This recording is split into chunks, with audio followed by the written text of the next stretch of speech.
Today on Uncut, we have the psychologist and book author, Faust Ruggiero. So, Faust, welcome to Uncut with Lucia. It's wonderful to be back with and talking with you again. So, Faust, you're here today to talk about your book, Fix Yourself Handbook. So, when did you publish it, and can you talk to us a little bit about? Thanks for asking. The book is something I published in the end of 2019, so it's about a year and a half old. It is about what I do in my practice. It's about a format that I developed to help people, and I've been using it for about 20 years. It helps them to go inside themselves and find what's in there and go use all those strengths as opposed to trying to figure out what the outside world wants from them. So it's been really nice to see it be successful at this point. We're doing real well. The impression I had is that we have our own guide or our own mentor by our side. That's true, but your mentor is you, and that's the beauty of the program. That once you get strong on the inside, once you realize that you have those strengths, you don't need someone on the outside telling you do this, no, that's wrong, or do it this way. You learn how to make all those decisions yourself. That's what empowerment's all about. Yeah, that's very interesting. And Faust, what do you hope your readers take away from this book, this handbook? I want people to understand that inside them there is that person who they haven't nurtured. They've denied the energy to move forward. And it's about shifting energy, shifting focus from the outside world that really is never going to help us. That we're never going to please everyone. We're not going to follow the trends and feel good about ourselves. I want them to be able to look inside themselves and find all these good gifts, all these things that are going to make them the wonderful person they want to be. I want them to create that person and not have it be a byproduct of the rest of the world and what the rest of the world says it wants from us. Yeah, I believe this handbook can help many people with anxiety problems. I struggle sometimes with anxiety. I can use this as a pocket book and keep it always with me. Yeah. You've written a book, that before you write the book, you design what you want it to do. And one of the things I wanted it to do is after a person read it and really started to make some progress and feel real good about themselves, I know that a year down the road, maybe they're going to slip back. They're going to forget something, or some old nemesis is going to come and get them. So I wanted it to be a reference book. They could just say, for example, if I go back to what I was saying before and setting boundaries, they say, I'm doing this again. I'm not defending my boundaries. They can go right to that chapter. They're only 3 or 4 pages long. Look at what they're doing wrong. And then I give them the exact steps to correct that. So they can do that anytime they want to with any of the 36 chapters. In all our lives, there are processes. It doesn't matter what we do. To get from one point to the next, there are steps that have to happen. I just want to teach people what those are in our daily lives. Being honest with ourselves, learning how to slow down so that anxiety doesn't mount, learning how to take care of our bodies, learning what things like humility and faith and all those kinds of little processes, learning how to stay in today that would typically hold us back. I like people to understand them, be able to move past them. I give them the processes. I give them the exact steps, and I never saw anybody fail in the program because it's very simple. It's very straightforward. It's not one of these complicated things. I'm not looking to set up all the new acronyms and all the new trendy kind of language.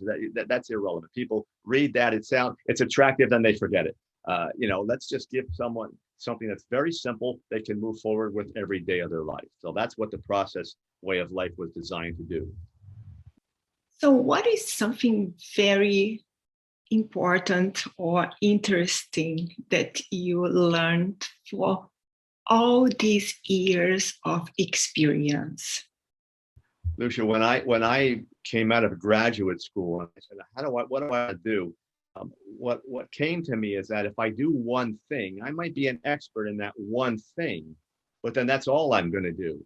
So I decided to go into very different places, clinics and working with children, working in geriatric facilities, prisons, hospitals, all different settings, so that I could gain a very diversified background. So it didn't matter who came in, I always had something to draw on. And what I found was that the more any of us, and you mentioned when you and I were talking before we started the interview, how many places you've been and how many places you've tried to do different things and put your own format in.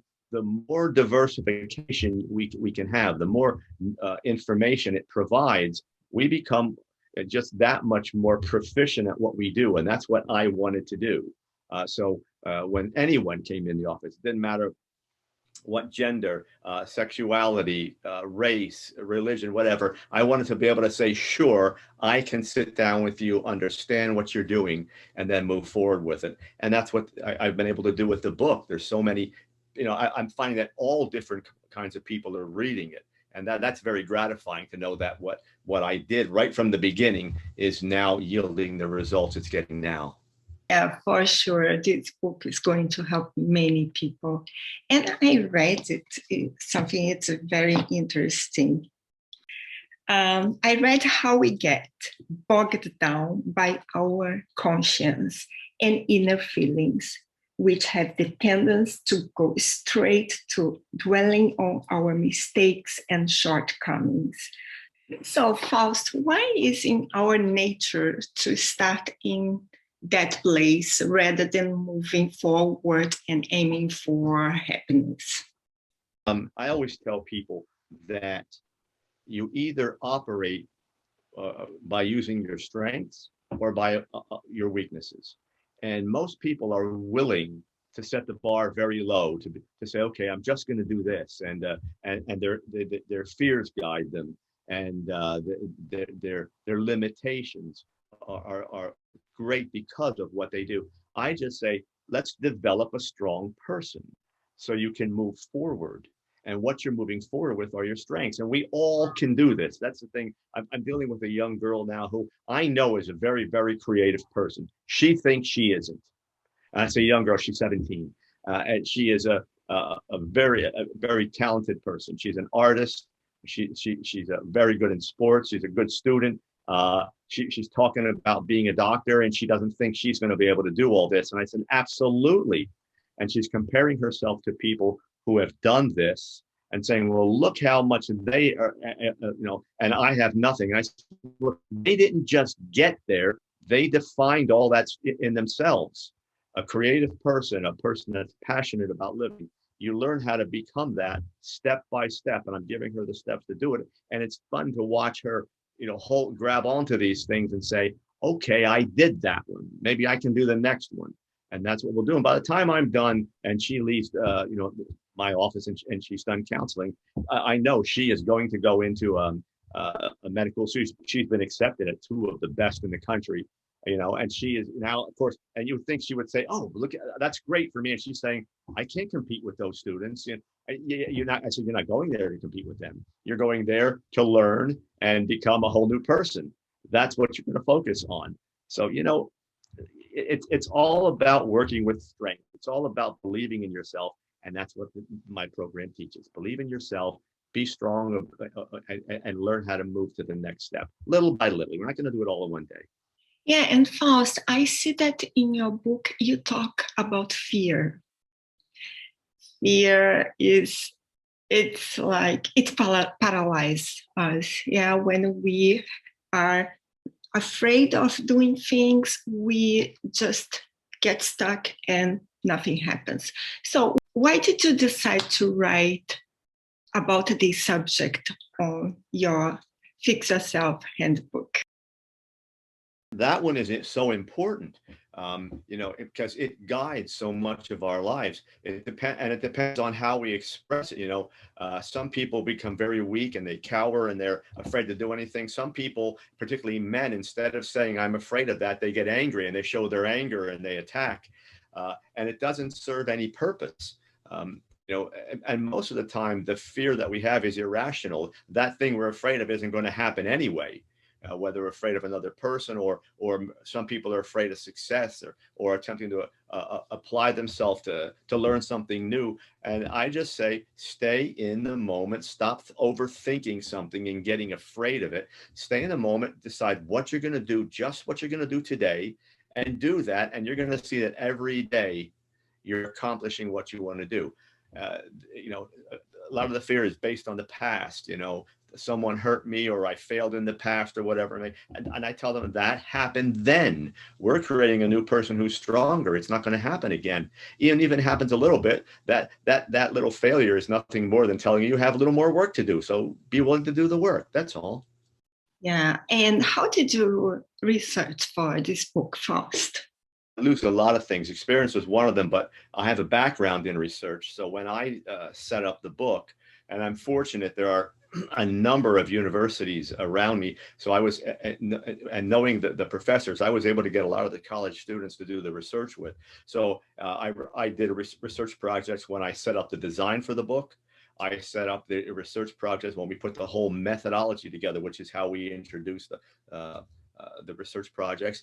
When we put the first design together, actually, when I wrote the first draft of the book, they all read it, and we wanted to see what the responses were going to be. And then I made some changes based on all of that. And so it was actually 4 research projects that got to the point that the book was finally ready to be published. And I think that's the way we should do it. Before we unleash something on other people and say, here, do this, we should be able to say, I researched it, and it did what it was supposed to do with that research population. That's what we did. And Faust, as an author, we usually receive reviews, yeah? Sometimes they are positive, sometimes they are not too positive, or they are really negative. So as an author and also psychologist, how do you deal with negative criticism? I am a person who believes that when someone either criticizes me or compliments me, that's their opinion. And if I'm going to allow good or bad, to come in my direction, and I believe it, I have a problem. You can tell me that was the worst book I ever read, or you can tell me that is the best thing I ever read.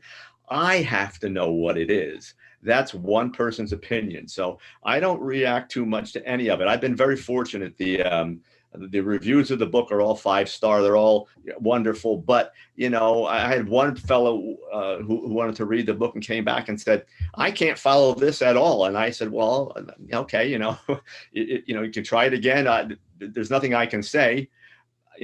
I did the best that I can do. I'm very happy with what I did.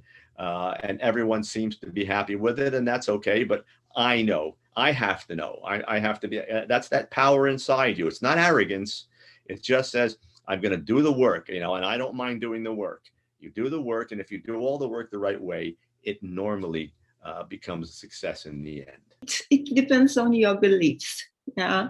If you trust yourself, I believe that we can do not feel so, let's say, not feel bad. We have to develop thick skin. And Faust, for you, what does happiness mean? I get that question a lot, those kinds of questions, and everyone's looking for this definition that's going to change their life. For me, it's all about the little things. I don't look for grandiose destinations. I don't look for all these big things to make me happy, because I think that's a setup for failure. I should be able to find happiness in anything I'm doing. I counsel people today. I had some errands to run. I was happy. I met people while I was doing them. We laughed. We had a good time. I'm sitting down with you. I know it was going to be a wonderful time. It already was before, so I know it's one. So it's about making all the moments of my life happy, and I have control over a lot of that. There are going to be times when I don't. An accident happens, someone passes away, or you get sick or whatever. But for the most part, I have control over those decisions I make. And I want to be happy in all the little pieces, because when you string all those together, you get a happy life. Yeah, exactly. And Faust, where can our audience find your books? I'm sure it is on Amazon. Yeah, can you tell us all the ways we can find you? Noble has it. If people forget where to go, I have a website. It's my name, faustruggiero.com. It's all about the book. There are links there to order the book. It's not hard to find. And Faust, can you tell us about the Fix Yourself program? There are many. One that I use a lot with, in fact, I was using this morning with someone is we were talking about people pleasing and learning how to set the boundaries and defend those boundaries. So many people we want everyone else to feel good about us. So we do things that maybe we wouldn't normally do or that we really don't want to do just to make them feel good. And then in the end, they don't appreciate it anyway. And then they step over boundaries that we should have created. And so what I do with people is teach them, for instance, in this situation, how to set those boundaries, how to not always be at the mercy of someone else. And once those boundaries are set, I teach them how to communicate them and also how to defend them, because just because we tell someone we want them to do something or we don't, does not mean they're going to cooperate. I always call those other people the boundary thieves. They're going to come and steal our boundaries, and try to get into places that we don't want them. So it's important to learn how to defend them. What's next for you, Faust? Are you planning to write more books? Number of things. People, as you start moving forward and doing all the promotional things with your book, I just started a radio show. I did an interview with someone who said, came back a week later and she runs an internet radio station, which is all about health. And she said, would you do a monthly radio show? So we're starting that. The book is now going into production to become an audio book. So that should happen within the next few months. I'm preparing to write the Fix Yourself Handbook 2. So once we get through the summer months and the audio book is out, then I'll start getting the Fix Yourself Handbook 2, which I want to teach people not only how to change their life, but how to stay there once they've done it. Very nice. Your work is adorable, and I wish you success. Sitting down with you is always wonderful. So I'm here anytime you want me, but thanks so much for inviting me again. And I hope to see you again. Come, you're already invited for Uncut with Lucia.